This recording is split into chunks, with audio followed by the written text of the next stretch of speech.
Hi, Pat Farnack here for WCBS Author Talks, and we're talking today. It's a real pleasure to have Nelson DeMille here, and he has a book out. It's your 20th, right? My 20th novel, right, in 40 years.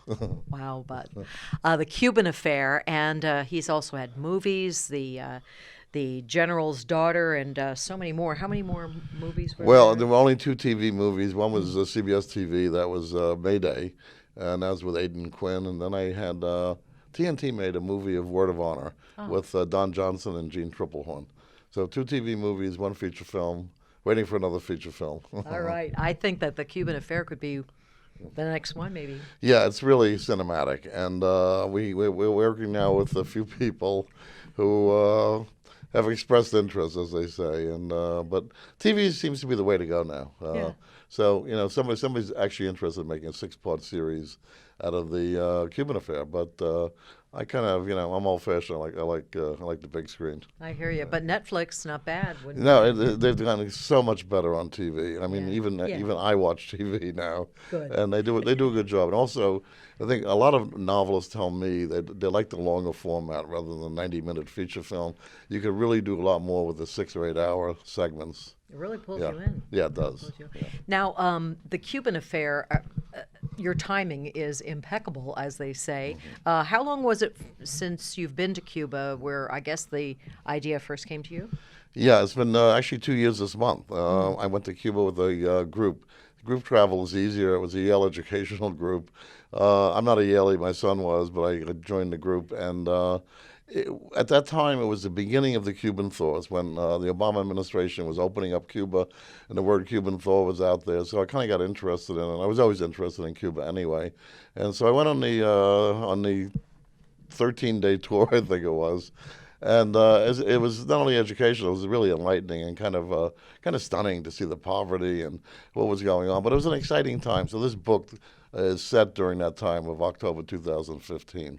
You really do a great job of capturing the paranoia that must exist there. And now, as I said, your timing is impeccable with all these American diplomats who have been assaulted with these sonic devices. I can see that happening. Yeah, I'm kind of paranoid anyway, so this is a good place to be. I'd been to the Soviet Union when I wrote one of my books, Charm School, and and these are kind of paranoid places. And when I was there, I was fortunate enough to be able to meet the acting American ambassador, Jeffrey De Laurentiis, in that same embassy that was now under sonic attack. There's a big plaza in front of it called the Forum of Peace or something, and Cubans always demonstrate. These are not really spontaneous demonstrations against the United States. But you can see that, it's like an open space. The building sits by itself, where it would be easy for someone, I don't know who, to send sonic waves into the building. It's just awful what happened to these people. But, the thinking now is that it wasn't really the Cubans, because they are not looking to do this. It could be the Russians. It's always the Russians, right? Now, your protagonist is an interesting guy, Mac McCormick. And is he you? I mean, you probably get asked that a lot, but... Mac McCormick is about half my age, Still. Right. And but a lot of my characters in my other books, like the John Corey series, I have a new publisher, and the publisher very kindly suggested that a lot of my characters are ready for Social Security, and it's about time I come up with a new guy, 35 years old, which seems to be the magic age for Hollywood and for literature. And I was thinking I didn't even know a 35-year-old. I had to find a 35-year-old to talk to, who actually was my son. But yeah, he's 35 years old, and he's Vietnam and non-Vietnam vet. Most of my characters were Vietnam. I was a Vietnam vet. This guy's an Afghan war vet, and he's been wounded in Afghanistan. And when the book opens, we see him in Key West, Florida, in the famous Green Parrot Bar, where he's waiting for a client, a Cuban-American client, who wants to charter his fishing boat. Mac is now doing charter fishing. And he wants him to go to Cuba for a fishing tournament, and he offers him $2 million. So Mac understands right up front this has nothing to do with fishing; it has to do with something else. So that's the first chapter, the little hook. That certainly was a hook. And he has a smart-ass outlook, I guess you could say. He'd be sassy if he were a woman, but he's a smart-ass as a guy. And I like it first person as well. Yeah, it's a first-person narrative, and I started doing that with one of my earlier books, The Gold Coast. First time I ever tried a first person. It's tricky. Yeah. The publishers don't always like it. One old editor told me, he said, suicide notes are written in the first person. Be careful. But once you got the character down and the narrative drive, it could pull the reader in because the reader cares about this character. But you got to make him interesting or her interesting. And so, yeah, he's a little bit sarcastic. He's got this kind of, he's from New England, but he's got a kind of a dry sense of humor. But also he's got this GI sense of humor because he spent 5 years in the military. Yeah. Well, now, I love your descriptions of Cuba. It's almost like you're actually there, which you were, of course. And you say, their description was perfect, mildewed magnificence. Talk about what Cuba is like. You know, it was a prosperous country, probably the most prosperous country in the Caribbean before the revolution, but also probably the most corrupt with Batista. It's an old colonial society. I mean, some of the buildings actually go back to the 1600s, and the old city is beautiful. It's as beautiful as anything you'll see in Europe, but there's been no maintenance. There's been 60 years or 50 years of deferred maintenance. These buildings are literally collapsing. They literally collapse. You can, they say if you stand in the old city at night, you will start to hear collapse here and there.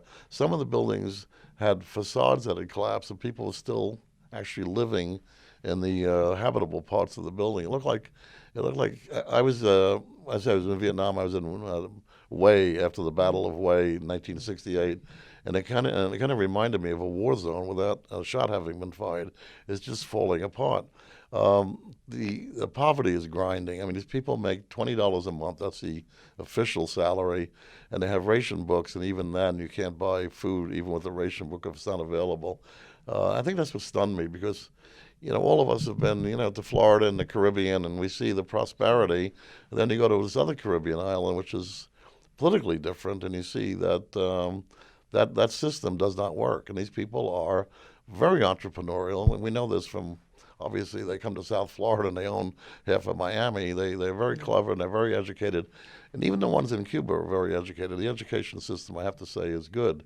But they can't show their talents because it's a system that doesn't reward talent or entrepreneurial activity. So I think that's what kind of stunned me more than anything, to see this. And this is the kind of thing you expect to see someplace else in the world, maybe Africa or someplace in Asia. But to see it right in the Caribbean, it was kind of jarring. And I think hopefully I captured that in the book. Oh, you certainly did. We're talking with Nelson DeMille. His latest book is The Cuban Affair. And you mentioned that, of course, Cuba is known for these beautiful 50s vintage cars that are in better shape than the buildings are, as you mentioned. Yeah, I thought, you know, before I got there, that these were just things you see in a travel back then. There was probably 10 of them in the whole city. But no, there were actually hundreds of them. And I was just totally stunned to see that many vintage cars. I mean, there's a fortune there for somebody if they want to go there and buy these things. And they're in beautiful shape. And these are the people who are entrepreneurial. They are allowed to own their own car, and they're allowed to use them for tourism and as taxi cabs. Many of the parts have been replaced. One of them, and I wrote about it in the book, has a boat engine to keep it running, a Perkins boat engine.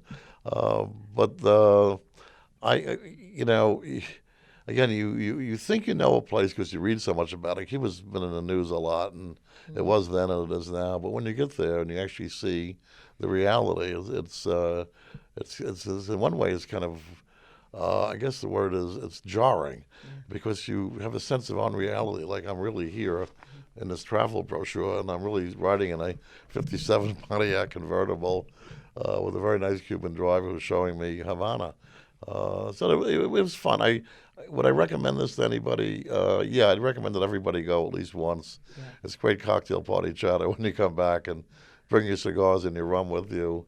Would I go back again? I would like to, but I think after this book is out, I don't think I would be welcome back. I don't think you better chance it. Right.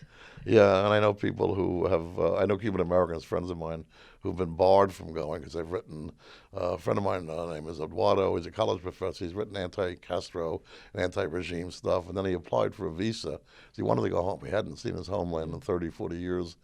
and they denied the visa, which I guess is better than saying, "Okay, come," and then And being then throwing you arrested. in Right? prison. Exactly. I have to ask you about the bones that Mac and his sidekick try to smuggle out in the book. Is that based in fact?